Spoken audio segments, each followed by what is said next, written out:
Hello, I'm Jay. Thanks for visiting Toastmasters International to learn more about public speaking. Since 1924, we've helped more than 4 million people gain the confidence to communicate in all circumstances. And one of the most demanding situations you'll ever face is speaking to an audience. Here are some time-tested tips to help you prepare so that you feel empowered to impress others. If you pay attention to these 5 crucial tips when you plan and deliver your next speech, you'll have an easier time and your audience will get more out of the experience. Now, if you want to overcome nervousness, the first guideline is simply to know what you're talking about. You'll have an easier time giving a speech on a subject if you know the subject well. Want to speak about your favorite musician?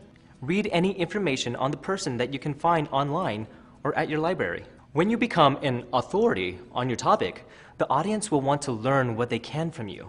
And you won't have to struggle to keep your messages straight if you know the messages well. Once you've mastered your topic, the next step is to master your presentation. Make sure you rehearse the entire speech so that you will be comfortable presenting it. And practice any difficult parts repeatedly until they flow smoothly. Whether or not you memorize each word, you should make sure you know the order of your messages. That's why new Toastmasters members begin with the icebreaker speech. It's a chance to talk about the subject you know best, yourself. Then all you have to focus on is practicing how well you tell your story. Understand the importance of knowing who will be listening to you and where you will be when you give your presentation.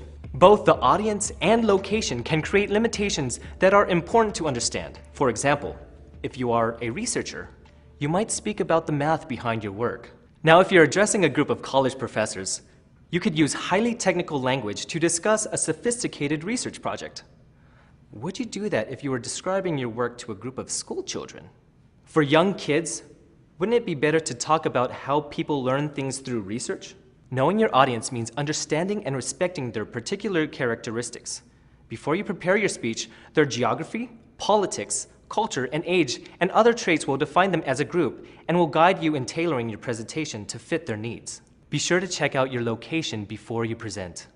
Will there be enough space on stage for everything you need?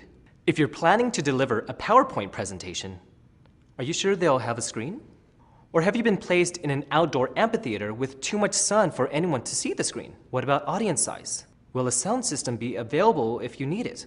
All these questions are important to answer before you take the stage.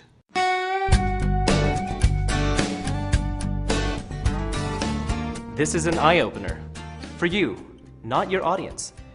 You'd be surprised how much an audience misses during a presentation. If you make a minor mistake, such as skipping a portion of your speech or forgetting a few words, don't worry.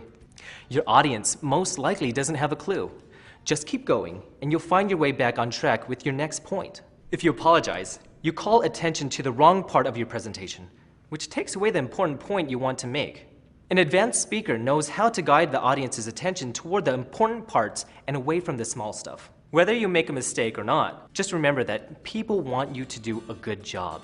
And because of that, they're rooting for you. It helps to remember this with the next tip.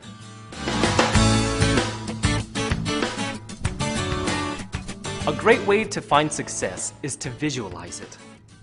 Give yourself time for this important form of preparation.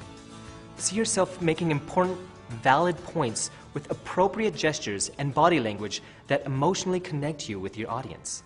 Once you see yourself using what works, you'll feel more relaxed and confident. And don't forget to imagine pausing while your audience applauds wildly.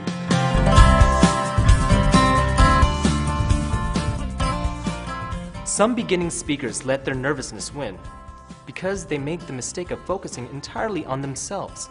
When something goes wrong, for example, your reaction can cause your voice to shake. Then all you hear is a shaky voice. That becomes the focus of your thoughts. But remember, you're giving a talk for an important reason. Keep that reason in mind and focus on what's really important, your message. Find the passion to entertain, educate, inspire, or motivate your audience, and you'll find your purpose and your voice.